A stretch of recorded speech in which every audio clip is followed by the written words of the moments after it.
I'm the Program Manager for International Affairs and Socioeconomic Development here at GFDD. Welcome. We're connected streaming live to Funglode. Hello to everybody in Santo Domingo, President Fernandez. Welcome all.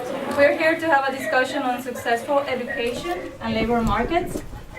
We're hosting this timely discussion because this topic is very important to the foundation, not only because the Dominican Republic has the challenge to improve its education, because we understand also that learning from other countries, including the United States, but also in the region, is key, it's strategic.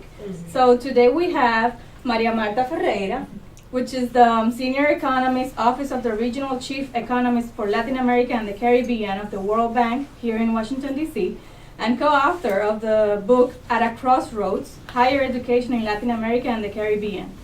We apologize because Professor Harry Holzer, co-author of the book Making College Work, Pathways to Success for Disadvantaged Students, was on his way. We have no updated information or where he is right now. Hopefully he can join us and he will make his presentation, but we will start with Maria Marta. She will give us a panoramic on the education system and what's happening in the education sector in Latin America, and then we can have a lively discussion with all of you. So, Maria Marta, welcome. Okay. Well, thank you very much, Maria Victoria, for your introduction, and thank you very much for the invitation. It's a pleasure to be here and presenting At a Crossroads, Higher Education in Latin America and the Caribbean. So this is a study on higher education in the region, LAC, Latin America and the Caribbean, that we produced at the World Bank. So this was co-authored with my World Bank colleagues, Ciro Abitabile, Javier Botero, Francisco Jaimovich, and with Professor Sergio Ursua from the University of Maryland. So the first thing I should say is that much of the presentation was supposed to come after, because the presentation was supposed to come after Harry Holzer's presentation, I will be referring to the US, so I apologize a little bit for that. So one thing that is important is that Harry's book is about making college work for disadvantaged students, whereas our study is a bit broader. Our study is about the whole of the higher education system, not just disadvantaged students, but also all students. However, our study also has very clear findings and implications for disadvantaged students, and it turns out that the findings are very similar, and the policy implications are also very similar. But of course, there are some differences of institutional nature, even of contextual nature between Latin America and the United States, and so that's why I want to talk about those ones first.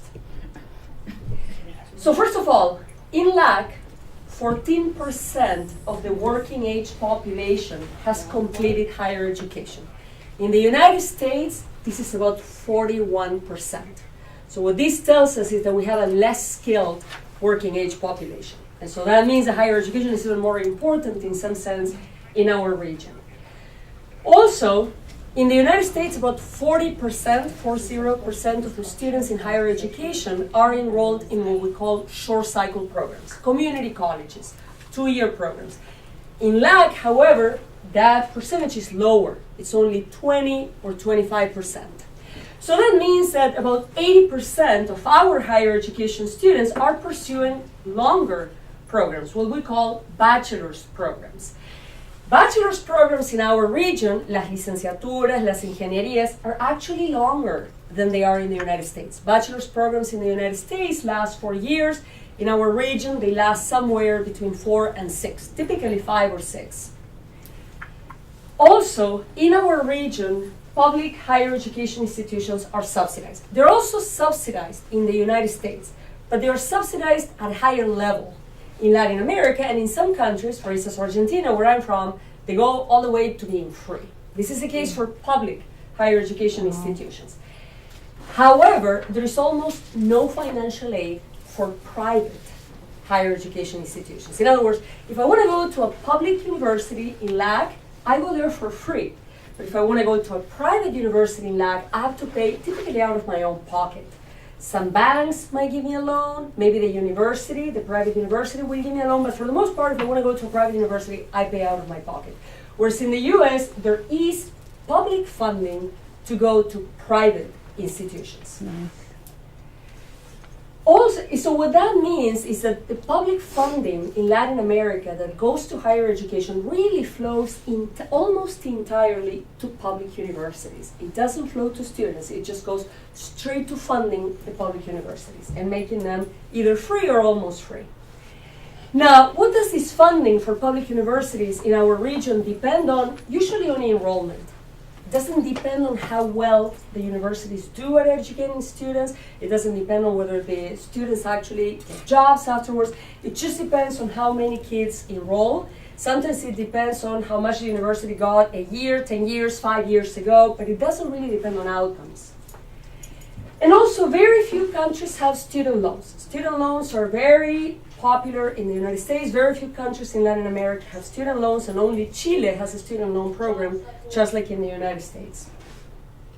Also, in some countries, enrollment in public institutions is not only highly subsidized, but it's also unrestricted. And then again, in cases like Argentina or Uruguay, it's not only that I go to a public university for free, I just go in. I don't even have to take an entrance exam. It's completely unrestricted. Okay, now also another important difference. About 75% of students in our region live at home with their parents when they go to college, whereas here, for the most part, they either live in a dorm or they move all the way to another town to go to college. Yeah. So, in our study, the premise is that a good higher education system is one that enables students to realize their academic and labor market potential. But in order to do that, it has to have three characteristics: variety, quality, and equity. Variety means that the system has to provide a diversity of options. 2-year programs, 4-year programs, engineering, math, short careers, longer career in different locations. So variety, because not all students are alike. Not everybody wants to be an engineer. Some people want to be a technician. Also, the economy needs various types of skills. The economy needs engineers as well as technicians. And also because if there are many options, every student can find her best match. Now, once I find my best match, I need it to be of quality so that this option can actually help me realize my potential. And of course, we want a system with equity so that access to higher education is not limited by the lack of financial means of the student or the family. So these are the three aspects of higher education that we look at in our book. And a very interesting thing about higher education in LAC is that it's grown tremendously since year 2000. It has been a very large expansion, and we're going to be looking at gross enrollment rates, which measure approximately the percent of people between 18 and 24 years old that are enrolled in college. And we're going to do this for years 2000, 2005, and 2010, and we're going to be doing this for many regions in the world. Here is the average of the world, and here we have Latin America and the Caribbean. And so what we see is that these gross enrollment rates have grown everywhere in the world. But the growth in Latin America and the Caribbean has been pretty much staggering. The gross enrollment rates have doubled from about 20 to 40% just in 10 years. And when we compare LAC with Central Asia or the Arab states, even though they started almost at the same level in 2000, the growth was much greater in LAC. In other words, our region experienced a very large, fast expansion by international standards that was mostly driven by the fact that high school graduation rates have risen. We have more people coming through the pipeline because more people are finishing high school. Now, this expansion wasn't just an increase in enrollment. It wasn't just an increase in the number of students. It was also a supply expansion. And the supply expansion was such that since 2000, about a quarter of the institutions that currently operate were opened, just since 2000. About half of the programs that are currently open were created after 2000, and most of these new institutions and programs have been opened by the private sector, on average. So, let's now look at the aspect of equity in higher education. And so for that, we're going to focus on the concept of access. And access tells us the fraction of students, the fractions of individuals actually, between 18 and 24 years old that have ever started higher education. Well, it turns out that these access rates grew for all income levels. On average in the region, they're about 30% today. In other words, about 30% of kids between 18 and 24 years old in the region have at some point gone to higher education. Some of them have graduated, others are still enrolled, and others started but dropped out. So these access rates have grown for all income levels, but particularly for students from the bottom 50% of the population, the poorest half of the population. In other words, higher education access became more equitable. These poor students are now better represented than before. And that's why in the book we talk about a new student in the system. A student that used to be underrepresented, a student that comes from lower socioeconomic status, and that precisely for that reason is less academically ready for higher education. This is a kid from a relatively poorer family that went to a lower quality elementary or secondary school, and hence is just not very well prepared for higher education. And this new student is very important to understand the expansion that we have had and to understand the challenges that the region faces nowadays in higher education. Now, despite the fact that access has become more equitable, access is still unequal, as is evidenced by the fact that the poorest 50% of the population represents only 25% of all the students in higher education, and is also evidenced, this inequality is also evidenced by an access gap.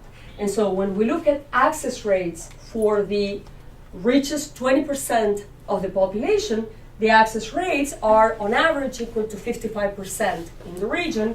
But when we look at access rates for the poorest 20%, the access rates are much lower. They're only equal to 10%. So there's a big gap in access rates. So even though we've gained equity, there is still a lot of inequity in access. And the question is, how do we explain this inequity in access? Well, it turns out that most of it is explained by things that happen before higher education. About half of this gap is related to the fact that these poorest kids actually don't even finish high school. Mm-hmm. Now, the other half of the gap is related to the fact that even those that finish, they are less academically ready. They finish high school, but they just know less. They are less ready for higher education. And in addition, they come from homes where the parents, particularly the mother, are less educated and where their home environments are just a little bit more disadvantaged. But the important thing is that most of this access gap has nothing to do with things that happen during higher education.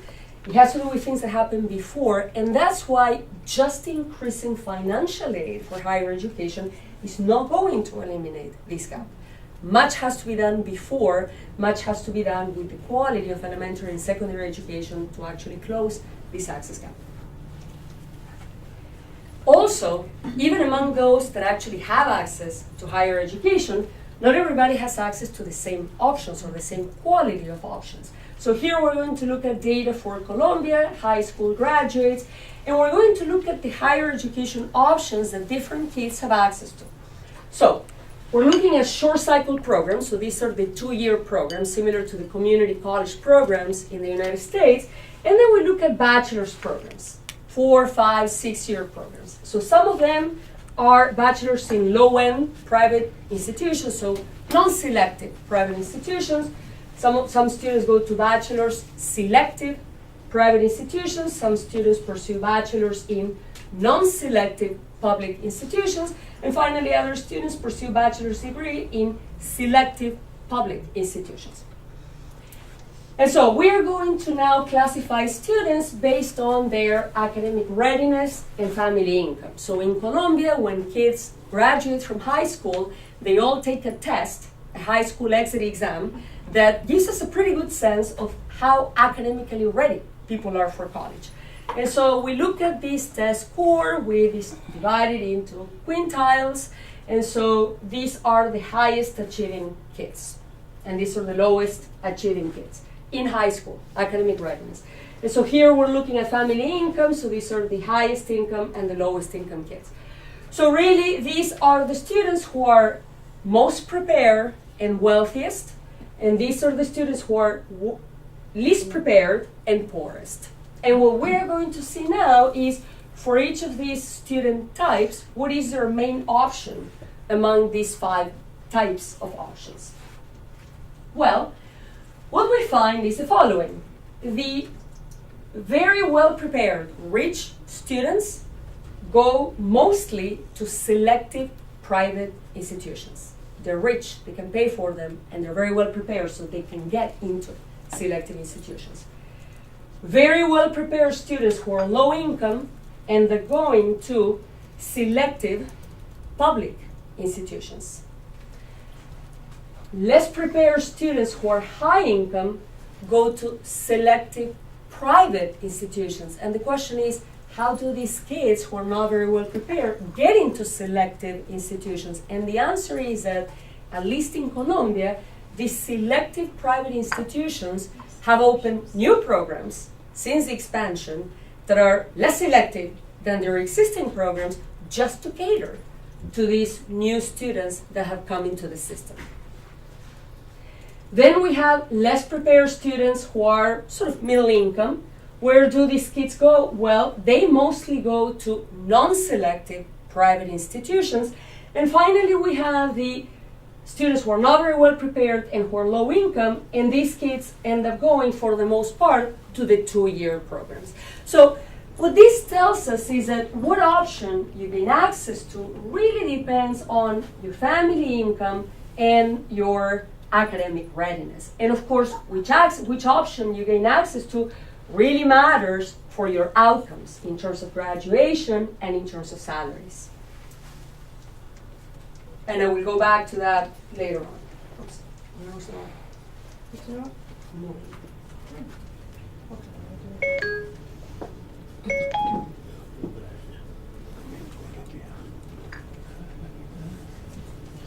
Okay. All right. Let me now move on to the dimension of variety in higher education.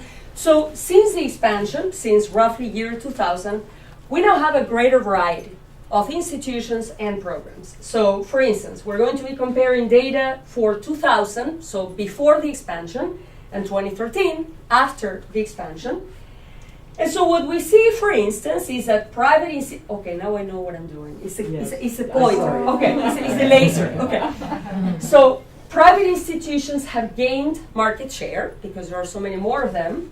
Non-university institutions have gained market share. These non-university institutions often are the institutions that teach the short programs, so this means that shorter programs have gained market share as well.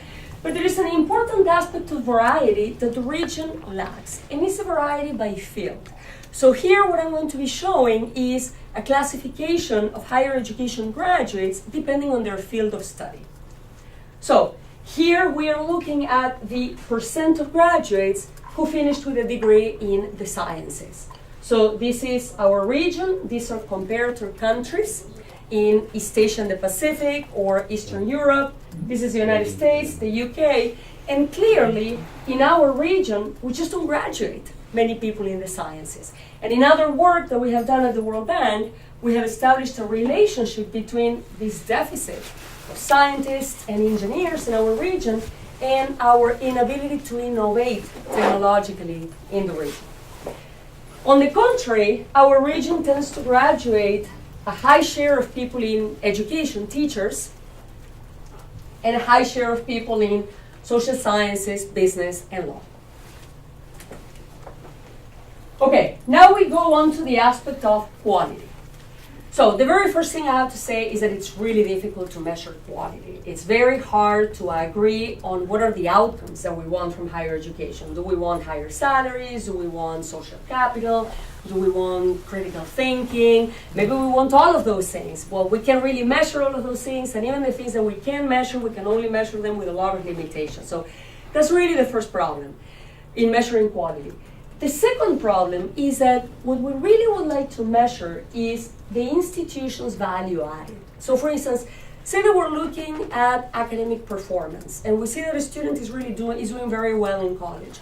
Well, is that because the student was very well prepared to begin with? Or is it because the institution, or is it because the student wasn't well prepared and the institution did a lot to help out the student? And ideally what we want is the latter. The institution's contribution, the value added, that really is what would give us a sense of quality. But in order to measure that, the value added, we need to know how much the student knew when she came in, and how much she knows when she goes out, and how much money she makes when she goes out. We need measures before and after, and most countries don't have that kinds of measure. So it's hard to measure value added. We can only do it for a couple of countries in Latin America. That's why today I'm not going to look at value added, I'm just going to look at raw outcomes, with the understanding that whether a student graduates or not depends both on the student and on the institution. So we look at two outcomes. The first one is completion rates, and the second one is returns. So we'll start with completion rates. We're going to look at individuals between 25 and 29 years old who have ever started higher education. So some of these people went on to complete, graduate, others dropped out, and others are still enrolled in higher education. And we look at this for all countries in the region. So here's Dominican Republic. And so in yellow, what we see is the completion rate, the fraction of these kids that have actually completed by the time they're 25 or 29. So on average, across countries, the completion rate is 48%. So what that means is that on average, less than half of the kids that start higher education graduate by the time they're 25 or 29. And these people who are still enrolled, most of them really don't ever go on to graduate. Okay, so that is not very good news.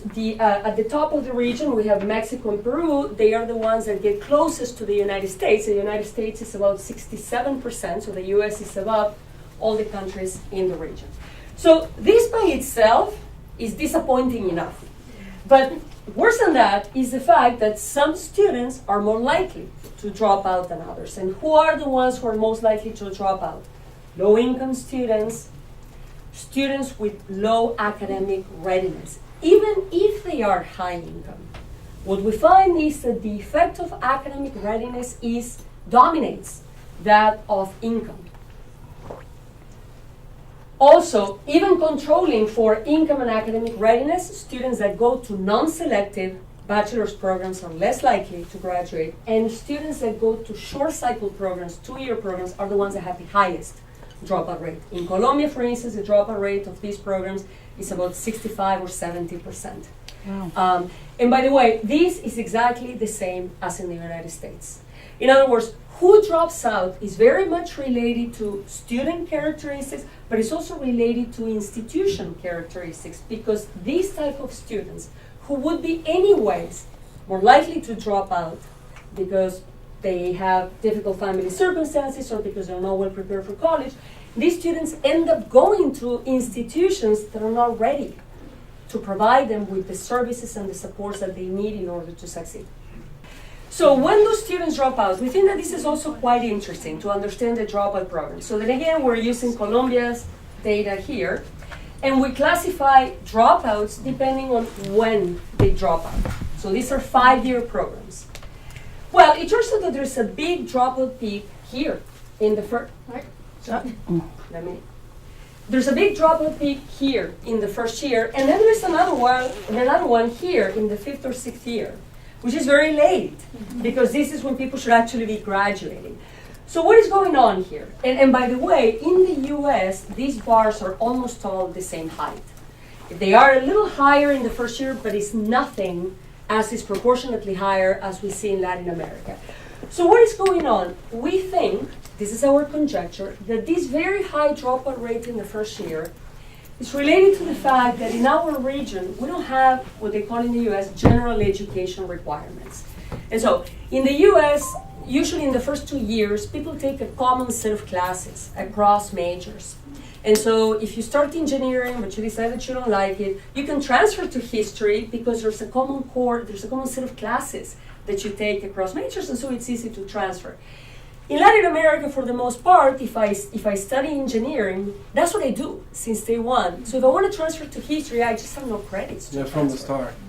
Right, and so that's an important reason why we think this is so high.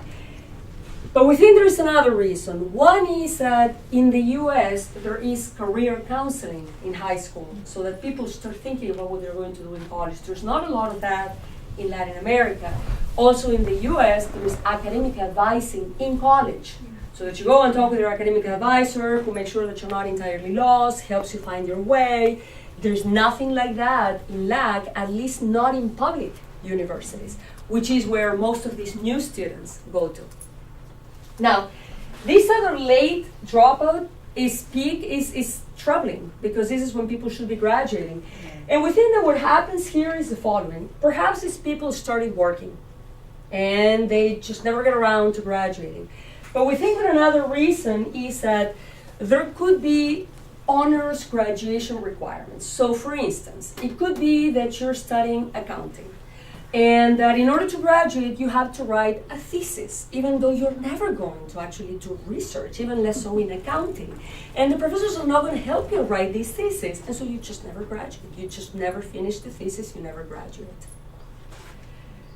Now, on the upside, for those that go on to graduate, the returns are very high, partly because there are not that many higher education graduates in the region. So, on average, a higher education graduate in our region earns about twice as much as a high school graduate. And for the economists in the room, these are Syrian returns controlling for individual characteristics. And these returns are higher in some countries than in others, but they're high by international standards. By international standards, these returns are about 60 or 70%. So they are high in the region. Now, these returns don't take into account the cost of obtaining a higher education. There are costs, opportunity costs, the salaries that you could have earned if you hadn't been in college, but then there are also the direct costs in tuitions and materials and so forth. So when we take those into account, we arrive at the net returns, and we calculate net returns for Chile by field of study and type of institution. So we're going to be looking at various fields of study here and different types of institutions. So universities that offer 5-year degrees, professional institutes that offer 4-year degrees, and technical training centers that are like community colleges and offer 2-year degrees.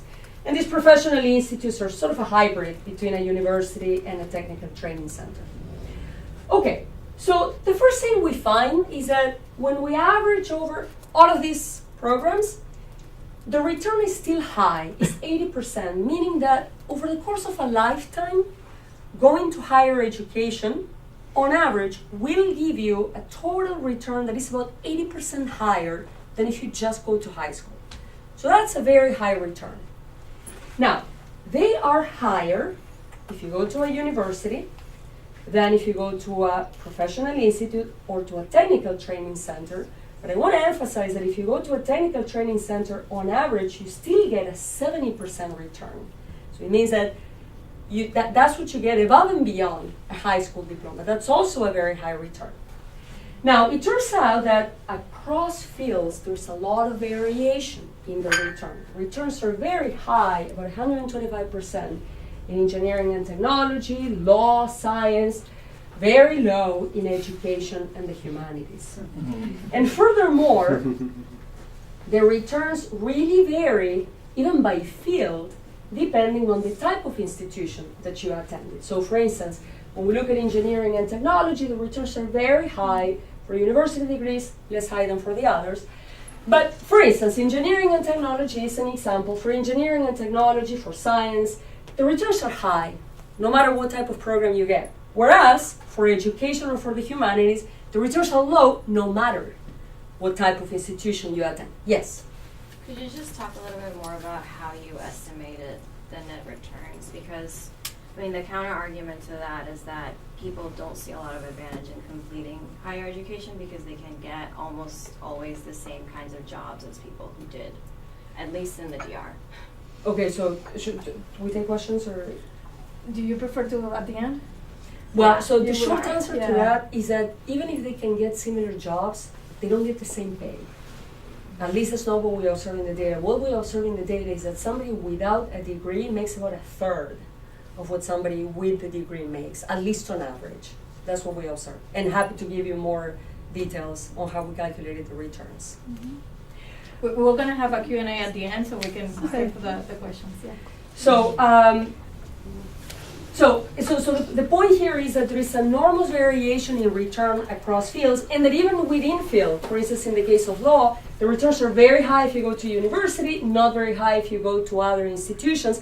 But even among those that go to a university, not all lawyers make the same. It really matters which university you graduated from. So the big message, and it's the same in the United States, is that these returns to higher education are very heterogeneous. Students usually think about averages, but there's a big dispersion around the average. And these returns are so heterogeneous that we estimate that about 10% of students currently enrolled in higher education in Chile are actually enrolled in programs with expected negative returns. And these are, unfortunately, mostly new students. These are kids who come from low-income backgrounds and who are not very academically ready for higher education. These are the people that need the higher returns the most. And the same thing is true in the United States. Now, you could say, well, this is the case, higher education is not giving us what we want because we're not spending enough on it. And so the question is, are institutional input adequate?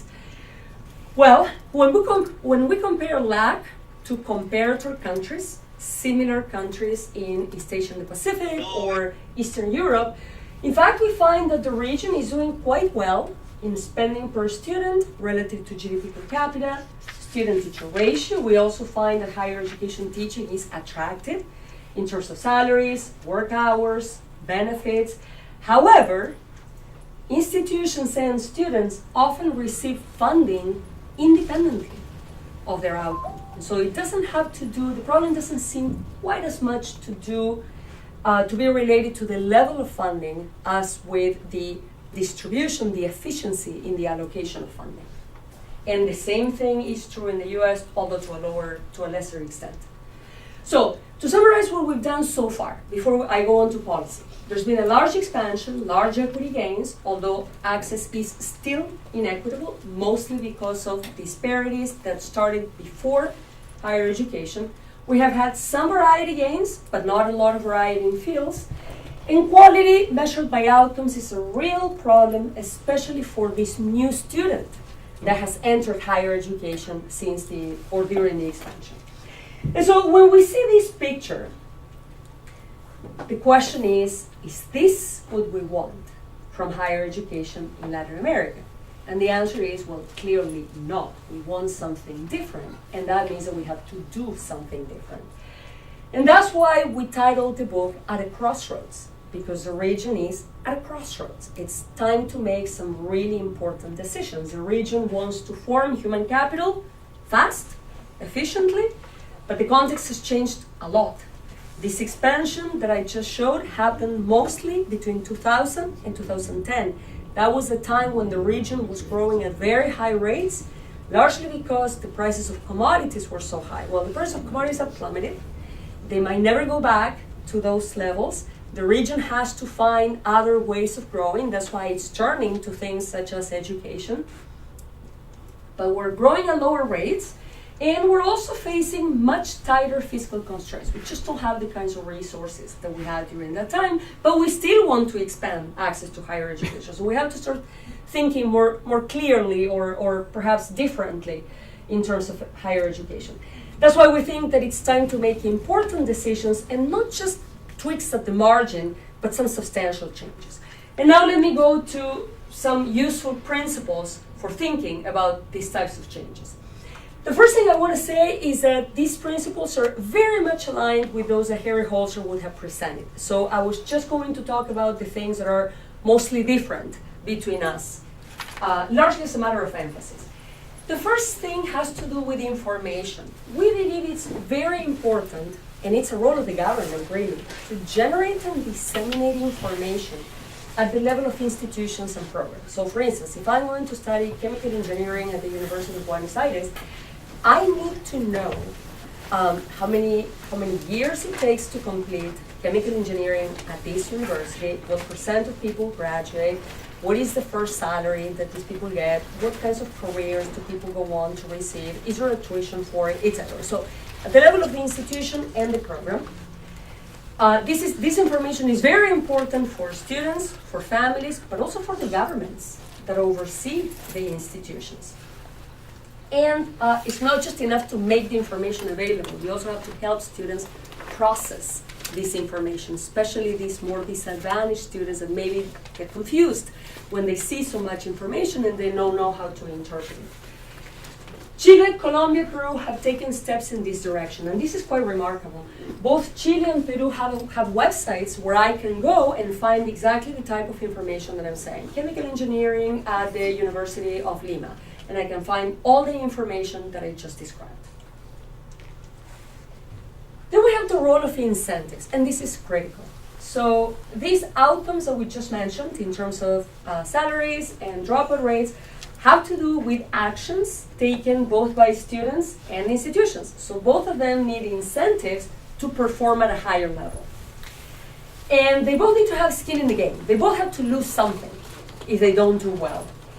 And of course, funding provides very powerful incentives. And the way to give incentives is to connect funding with outcomes. So, for instance, in the case of the institutions, we really want the institutions to help students connect with the labor market. So before coming to the World Bank, I used to teach at a business school at Carnegie Mellon in Pittsburgh. And so the business school had a career center. And the idea was that before anybody graduated, the career center would help them find a job. So everybody graduated with a job in hand. And it was a point of pride for us to be able to say, we send 70% of our business graduates to Wall Street. There is nothing like that in public universities in Latin America. For the most part, you graduate and you're on your own finding a job.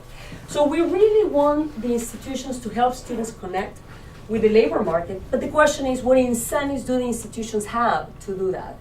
Well, the idea or the ideal is that an institution whose outcomes are publicly known because they're in a website and whose funding is at least partly related to the outcomes of the students, what percent of them go on to find a job, how much they make in this job, etc. That kind of institution will have a lot of incentives to think very carefully about what they teach, how long the programs are, and how relevant they are to the labor market needs. So I traveled throughout the region last year presenting this study, and the number one complaint I got from private sector representatives was universities are teaching people things that are really not useful. And furthermore, they're not teaching the things that actually are useful. So this issue of relevance is extremely important. And likewise, the funding has to give students incentives to do well. So if tuition is free, regardless of how I do in college, well, that's just not going to give me a lot of incentives to do well. However, if my tuition is free, provided I make progress, or if I have to pay back a loan, well, then I really am going to think very carefully before I choose a program. I'm going to choose something that I can actually finish, at which I can do well. I'm going to try to graduate, and I'm going to try to graduate on time. And so the idea is to design funding systems that create incentives for student and institution effort that are equitable so that people have access, regardless of the family means, that respect fiscal constraints. So this is the other conundrum of the region. The fiscal situation is very tight in the whole of Latin America, but everybody wants to expand access to higher education. Well, so how are we going to do that? One possibility is we have to start thinking about loans that don't exist much in Latin America, maybe graduate taxes, like they have in Britain. So in Britain, you go to university for free, and then you start paying back to the government. So maybe we have to start thinking about these type of things as opposed to giving everybody a free ride and not expecting payments in return. But the other thing is that maybe we have to rethink the structure of subsidies. For instance, in Argentina, public university is free for everybody. Well, why does it have to be free for everybody? Maybe we want to make it free for some people and graduate the payments depending on income, because that would enable us to give access to more people and perhaps to give scholarships for living expenses for those that need them the most. For the poorer students, the free tuition is not enough because those kids need to work anyway, and working during college is one of the main predictors for why people don't graduate. And so also the funding systems really have to give students the ability to choose among institutions and programs. So for instance, I'm from a small town in Argentina, and in my small town there was a public university that was free. And so that was it. My parents couldn't afford to send me elsewhere, but really I would have liked to go elsewhere. And so giving all the money to the public universities and nothing to the students really limits the capacity to choose of the students, and it also creates local monopolies of institutions that don't face any kind of public oversight and that receive funding just based on enrollment. So it's important that students have the ability to choose through tuition scholarships, grants for other expenses, or very carefully designed student loans. And of course, there is a very important role to public oversight and regulation. Regulating higher education is very difficult, but oversight and regulation are very necessary, with periodic evaluation based on outcomes. The region has made a lot of progress in terms of designing accreditation systems. The region has made a lot of progress making sure that universities meet at least some minimum standards. However, it's time to start thinking beyond inputs in higher education, and we need to start thinking about outcomes. So, is this university graduating people? Are people getting good jobs? Are people finding jobs at all? How much are they making? And so we have to start evaluating outcomes in the universities, and particularly looking at the value added. There might be universities that don't take in good students and yet help them a great deal. And so society needs to know which those universities are. So, to finalize, I think about higher education as a case or a sector in which we need to zoom in, but we also need to zoom out. So zooming in means, all right, let's get into higher education and think about things like the design of the programs, the outcomes, the incentives, student supports, these types of things that pertain to the interior of higher education. But I think it's also important to zoom out, outside higher education, to where the kids are coming from, elementary and secondary education. That's a big part of the problem in higher education. Where the kids are going, the labor market, what does the labor market mean? But also the economy as a whole. And this is important because higher education can make people more productive. However, there are plenty of distortions in the economy that can make them less productive. We should not forget that LAC is a region where half of the workforce works under the table, works informally. And so what is in these economies that makes people less productive, that induces these distortions? If we don't fix these distortions, we're going to be shooting ourselves in the foot. We're going to be spending a lot of money into higher education, and we're going to be perpetually frustrated because we don't get out of higher education what we would like to have. In other words, higher education needs an enabling environment to be able to deliver on its promise. Thank you.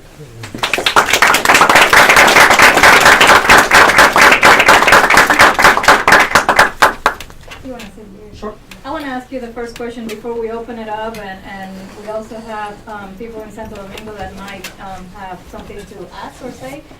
You mentioned that when you work in your previous institution, you wanted higher education institutions to help students connect, right, with the labor market. But I wanted to know, what do you think is the role of the private sector, of the employers, in that connection with the students? What's the role of the employers in the labor market to help this relationship be more efficient, more effective? So the employers have a natural interest in hiring talented students. And so I think that the role of the employers is to come to the institutions and tell them, this is what we're looking for. And so, for instance, that's exactly what would happen. So we would invite, so when I was at Carnegie Mellon, we would invite Morgan Stanley, for instance, to come and interview our students. And then we would talk to them and say, what kinds of skills are you looking for? And those would trickle down to the instructors so that we knew what they were looking for. And I used to teach statistics, which students hated, but I was able to say, you know, when Morgan Stanley comes, this is a question that you're going to be asked in their interview. Can you read a regression? Can you interpret a coefficient? And that was a big motivator for them.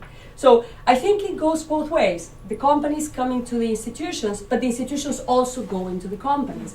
And in the US, partly because of the rankings, the institutions have incentives to go after the institutions to try to attract them. Because then again, it's a point of pride for the institutions to be able to say we're placing 75% of our students in big investment banks in Wall Street. I'm not a fan of rankings, but I think that as long as the institution has something to gain from the success of the students, the institutions will have an incentive to invest in that success.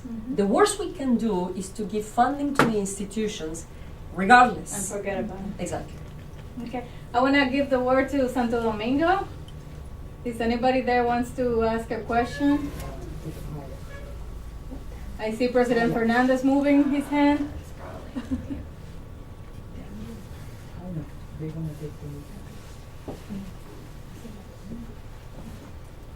This is live, bear with us. Lo escuchamos. Bueno, aquí vamos a hablar en español. ¿Me parece? Sí, muy bien. En primer lugar, felicitarles por tan brillante exposición. Muchas gracias.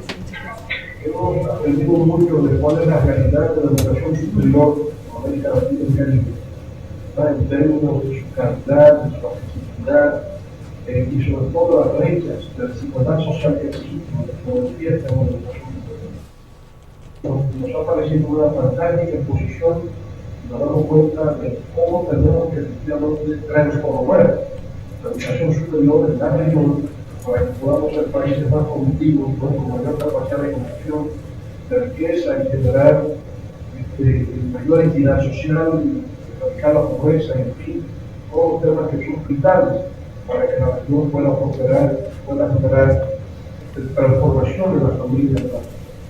Y creo que un poco el panorama que hemos visto acá, pues es algunos de los problemas que nos ocupan y se van a dar preguntas, alguna condición. Bueno, una pregunta. Al principio mencionaba usted el tema de la falta de datos que hay respecto del mercado laboral, de la inserción de estos graduados. Y luego al final hablaba de la disparidad que hay entre lo que necesita el mercado versus lo que las universidades están produciendo. ¿Qué tipo de ecosistema habría que crear en el que la información relevante de parte de las empresas pudiera llegar a las universidades? Porque esa misma falta de información que tenemos sobre los que llegan al mercado, también hay falta de información de parte de las empresas en cuanto a lo que van a necesitar. Las empresas casi siempre tienen datos de lo que necesitan en el momento, pero la carrera toman 3, 4, 5, 6 años. Entonces, ¿cómo orquestar un escenario en el que haya manera de modificar las carreras de manera expedita, pero que también haya data de parte del mercado que permitiera hacerlo de manera correcta? Esa es una pregunta. Sí, muy bueno. Sí, esa es una pregunta. Mira, ahí está la cámara. Sí, esa es una pregunta muy interesante. En primer lugar, lo primero que quiero decir es que, en primer lugar, es importante que exista lo que se podría llamar un observatorio laboral. Alguien necesita recolectar datos sobre la oferta y la demanda de competencias. Esos datos pueden ser recolectados por el gobierno, pueden ser sistematizados. Ha habido muchos avances últimamente en Big Data. Es decir, es posible saber cuáles son las vacantes que los empleadores están creando, cuánto tiempo estas vacantes llevan en cubrirse. Pero también las universidades pueden desarrollar conexiones con los empleadores. Precisamente porque el mercado de educación superior en América Latina es tan local, una universidad en Córdoba, por ejemplo, en Argentina, puede establecer relaciones con los empleadores locales fluidamente y preguntarles periódicamente qué es lo que ustedes están buscando en este momento. Sí. Everybody speaks Spanish? Sí, todo el mundo habla? Sí. You want me to translate? Yes, please. Yes, I'm sorry, but we need to be clear for The this. English? Yeah, sure. And so the question is then, so the universities need to establish these connections with the private sectors and with the firms. Now, in the United States, for instance, community colleges that tend to have a more occupational orientation than the four-year institutions do this very effectively. Some of these community colleges have established very effective partnerships with the private sector so as to know what it is that they're looking for. Very often there would be an employer that will come to the community college and say, I need this, and the community college will help provide that particular skill to their workers. But these partnerships have to happen. However, I want to go back to the issue of incentives. The partnerships will not happen unless the institutions have something at stake. If the funding will continue to come just as a function of the number of people that I enroll, my only incentive will be to let people in so that I can maximize the funding. I really will never worry about whether these people are finding jobs or not. There has to be, I have to lose something if my students or if my graduates don't do well.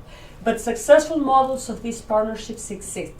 There are some of them in Latin America, not very many, and there are definitely more of those, especially with community colleges in the United States. And even Samira, you want to point here?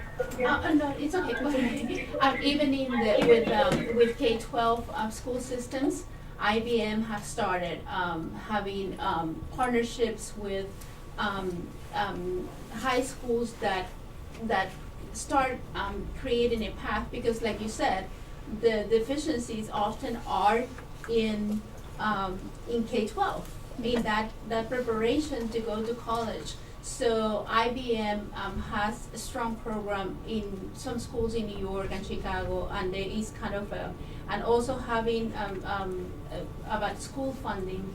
They are also starting to measure how many people graduate and time the funding in the U.S. for colleges. And we need to replicate that good Yes, practice. that's right. Yeah. So there, what I would like to say is that Professor Holzer's book has one or two chapters where he talks about successful partnerships between community colleges and what works and where the evidence is a little bit more mixed, but there are precedents of successful partnerships. Yes. Yeah. I wanted to go to the issue of variety and relevance and the whole issue of not having enough engineers and people in science, etc. Is it more an issue of universities not offering that, or students not seeking that? Is it a supply or demand thing? Yeah. So I actually think it's more related to demand. Yes. Because universities are offering these things. I think it's an issue of demand, and I think it has to do with, on the one hand, you actually have to be academically strong in order to pursue these fields. That's the first problem. The second problem has to do with, I think it's an issue also of information. I think that it's easier for a student to imagine what a lawyer does than it is to imagine what an industrial engineer does, or a chemist. And so students often don't have information about the occupational prospects of the various majors. And I think that is an important reason why people don't pursue these things.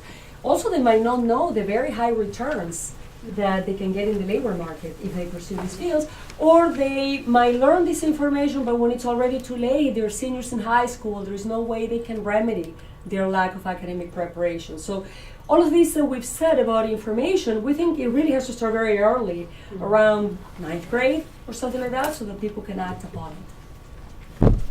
Yes. Yeah, I want to make a question about how you value, first of all, the conflict between education and labor. And I think there is a philosophy behind that is all along basic education, and also it is transpired into higher education, because higher education is highly regarded, but not for the labor market. For example, in Argentina, I'm also from Argentina. In Argentina, going to the universities for social mobilization, independently if you can find a job or not, is that you have to go, and it's the dream of your parents, your family, and then because you go, you are going to do great. And there's a kind of conflict. I want to know if your study address the issue of value, or I don't know if it's values principle, the philosophy behind the higher education system. Yeah, no, that's a very, very important question. That's a very important question. And so what I will say there is, so no, we don't address that. But your point is very well taken. I think that one of the reasons why we don't have more enrollment in these short cycle programs is that there's a social stigma associated with that. That's what you do if you can cut it in some other program. And I think that that's one of the problems. I think another problem is that, especially in these systems where I can go to college, 4-year programs for free, and there's no entrance exam, yeah, why not? Why not trying it? But the great tragedy is that a lot of people start programs, but they never graduate. And so many of those kids would actually be better off going to a 2-year program and finishing it. That's where we think that the information is important, but I agree completely that even if the information is there is an issue of stigma. And there, what I would say is the following. In some countries that I visited, some governments are thinking about expanding higher education along the lines of the 2-year programs. Because sadly, many students are just not ready for 4-year programs, but we want them to have additional skills. So let's expand the 2-year programs. But we also know that there is a social stigma. So some governments are working very hard to convince high school students that there is great value in these programs as well. And to think about ways of transferring from the 2-year programs to the 4-year programs later on. Yes. Thank you very much for your insightful presentation. I was wondering, since the issue of incentives matter so much for outcomes and also like for public efficiency, like have you identified any country or city that is doing the right thing in terms of targeting like the public funding to students or institutions based on outcomes? So,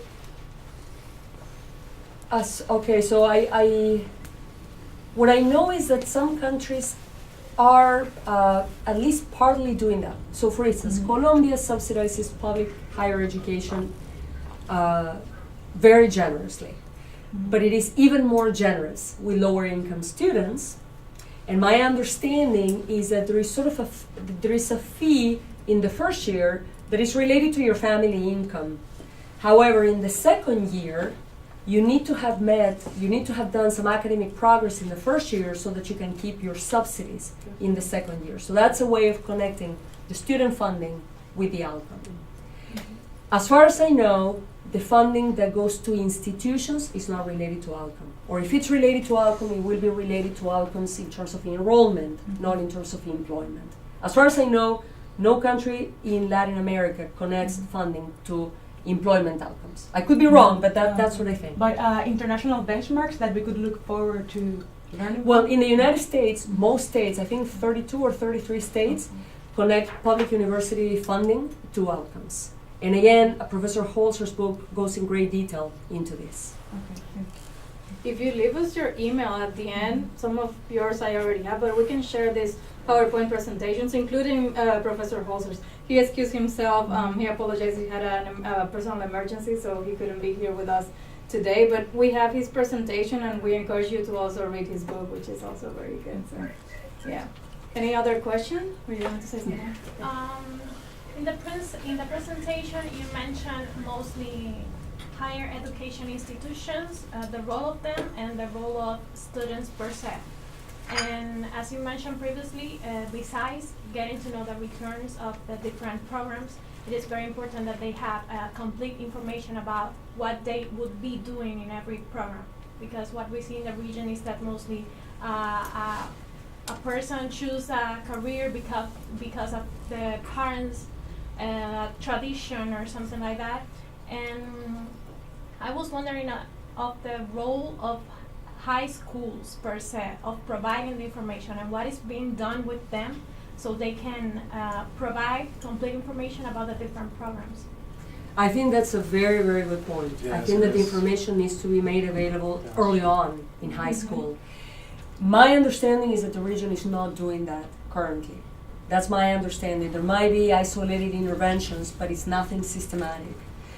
And actually the same thing is true in the United States. I think in the US, there's something called the college scorecard that is trying to collect this type of information now.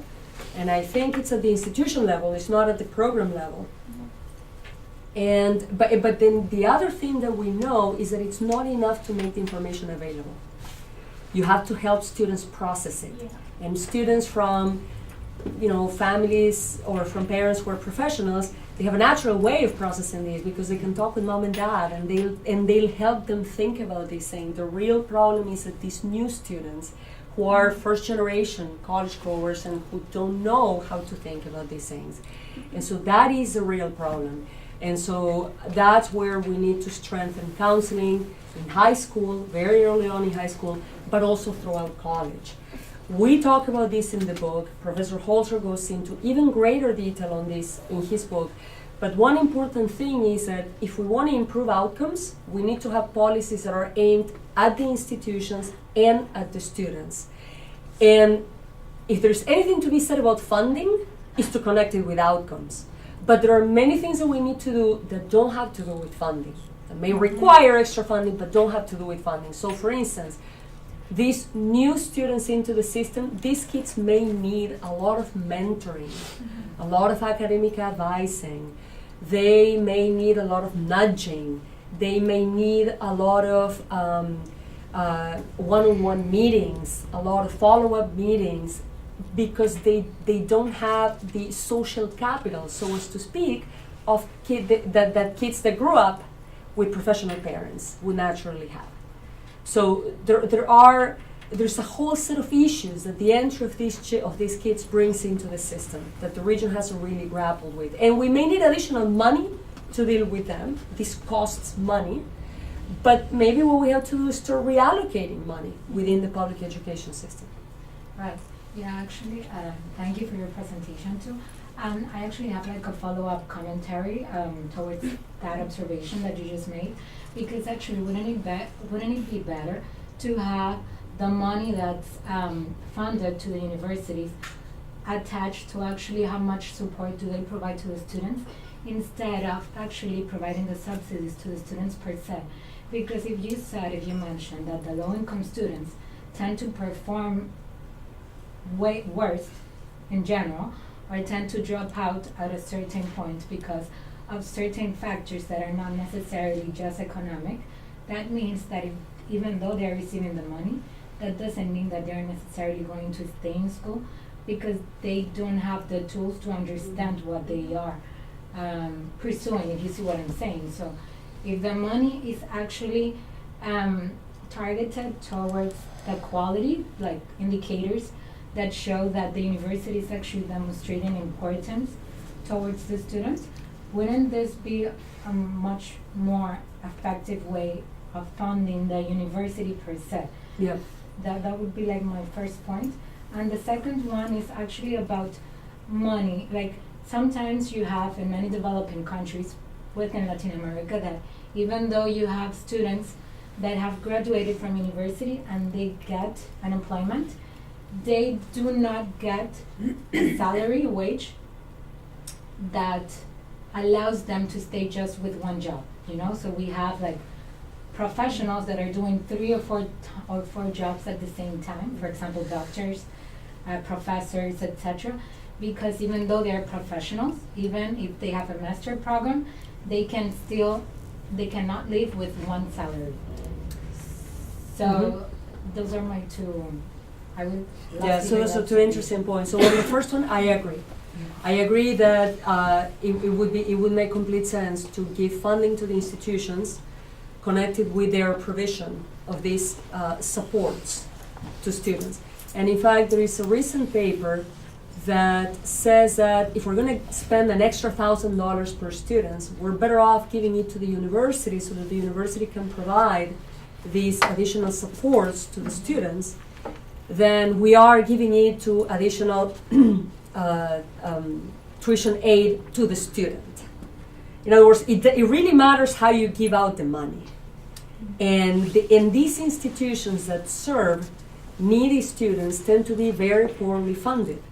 In the United States, that's definitely the case, and I imagine that the same thing is true in Latin America. Although I should say funding data in Latin America is very hard to come by, very hard to come by.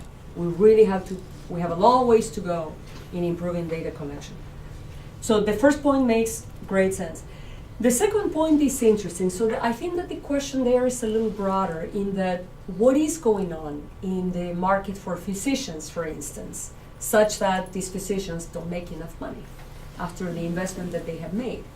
And maybe one thing is too many of them graduate. Maybe there is some other, there's something else going on in that labor market. Maybe the pay is not competitive. Maybe there is something going on in that market. We do know that there's a great deal of Or dispersion. the cost of living itself is too high. Or the cost of living itself is too high. Yes, we do know that there's a lot of dispersion in returns. But we know, for instance, that fields like medicine pay very well in the U.S. Mm-hmm. But medicine is also, there are serious barriers to the entry in medicine. You have to take the bar exam. Same thing is true for law. The same thing is true about most of the highest paying occupations. Whereas in the U.S., whereas in Latin America, the university is the one that says that you're ready to perform. But maybe the universities are graduating too many of these people, and there is a concern as to whether they are good enough and whether we might have too many of them.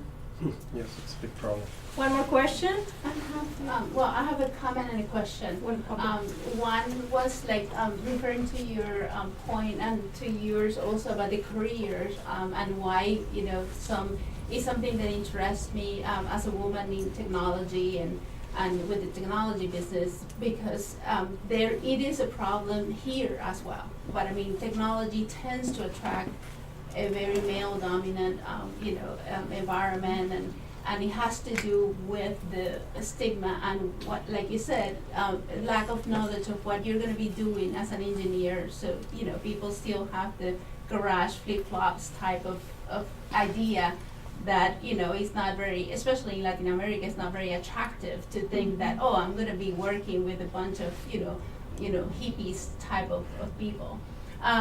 So one thing that the schools do here is to have career days, and they are K-12 schools.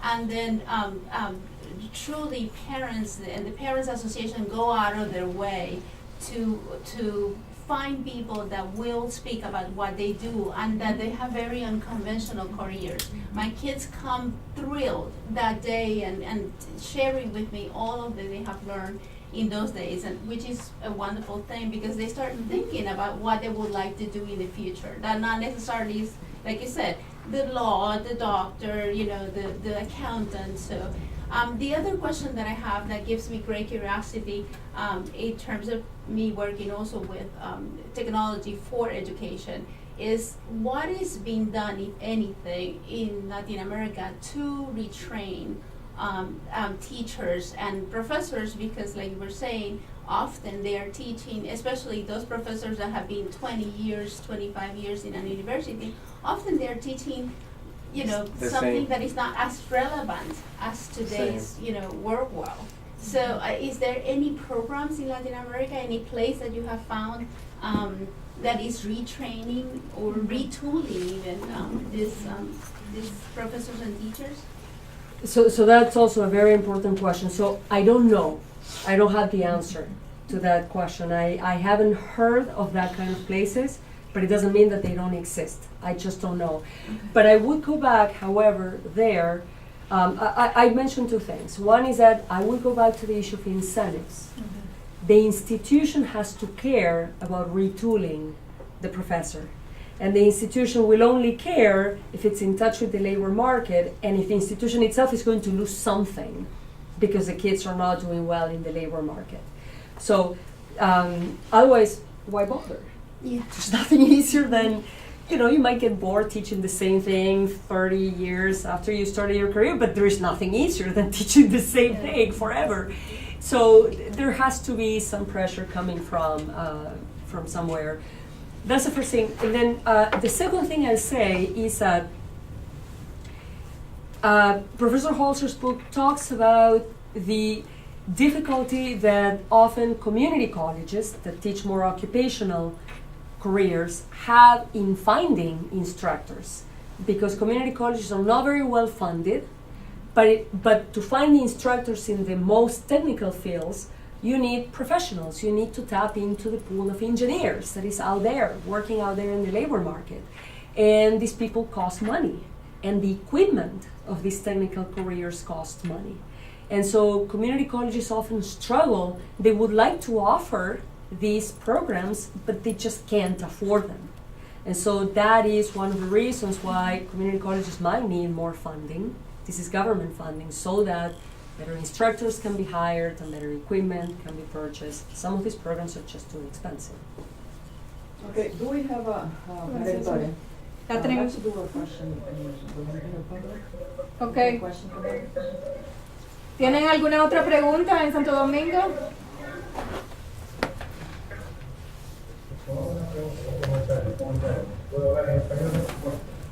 mí me llamó la atención. Quiero agradecerle a la ponente de la interesante conferencia de después. A mí me llamó mucho la atención en la televisión de ellos, y no era así cuando yo era joven. Yo fui joven alguna vez. Se hablaba de la educación, orientación al mercado laboral. Pero otro mercado existe, hay que tener en cuenta el mercado laboral. Pero y en la pregunta del año también eso salió a su superficie, la relevancia que tiene hablar de la educación superior del mercado laboral no siempre es así. Esto a mí me da la impresión, puedo estar equivocado, de que hay una cierta supeditación de la educación superior al mercado. Existe, hay que tenerlo en cuenta, pero debe ser al revés. Está en el mercado supeditado a los intereses más generales, al bien común de la sociedad y la educación también. Entonces, si nos va bien como está ahora, pero sí. Y algún ejemplo. Opiniones de que no nos va demasiado bien. El comentario que So I do wanna respond to this.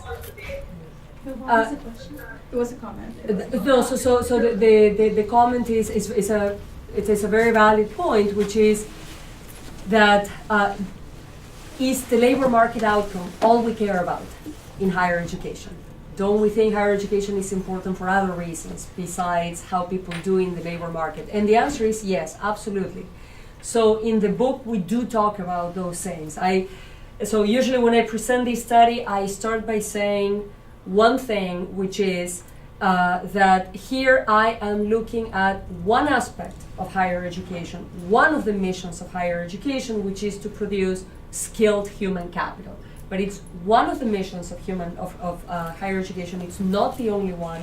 Higher education is important for many reasons, and it doesn't just give private returns in the sense of higher salaries, but it also gives all kinds of social returns. I benefit from higher education, but so do my children, my community, my workplace, my city, my country, ultimately. So we do talk about that. These returns are very hard to measure, but we do provide some evidence in the book, in chapter 1, about returns that go beyond salaries, external returns. That's one thing I want to say. The other thing I want to say also is that precisely for the point you just made, namely higher education is not just oriented to the market. It's difficult that's one of the reasons why it's so difficult to regulate higher education. We don't want a higher education system that only teaches high return careers. We do need people who study philosophy. We do need to train historians. Yeah. We do need people who study fine arts. We do need all of these things. And that's one of the reasons why it is hard to regulate higher education and to monitor higher education. So that's a challenge. It's part of the conversation. The reason we're emphasizing labor market outcomes is that we have data on labor market outcomes. We don't have data on other types of outcomes. And labor market outcomes are also very important for these new disadvantaged students. So for them, improving their lot in life, getting social mobility is very often the reason why they go to college. And so that's why we want to emphasize that, especially for the institutions that serve these kinds of students. But your point is absolutely valid. Well, thank you very much. Gracias, Santo Domingo. Gracias por acompañarnos. Presidente, un gusto tenerlo con nosotros y a todos por allá. Muchas gracias. Felicitaciones. And all of you, thank you for coming. We have these events every now and then here at GFDD. Please sign up to our to a mailing list. We are in social media. You can follow us, and then you will know what we're doing and when we're doing it. Next event will be February 20th, and it will be more casual. We'll have a screening of a movie on the merengue. It's called Sol Caribe, and we're celebrating Dominican independence with also one of the Dominican artists that will become here. So follow us and join us that day too. Thank you for coming. Thank you.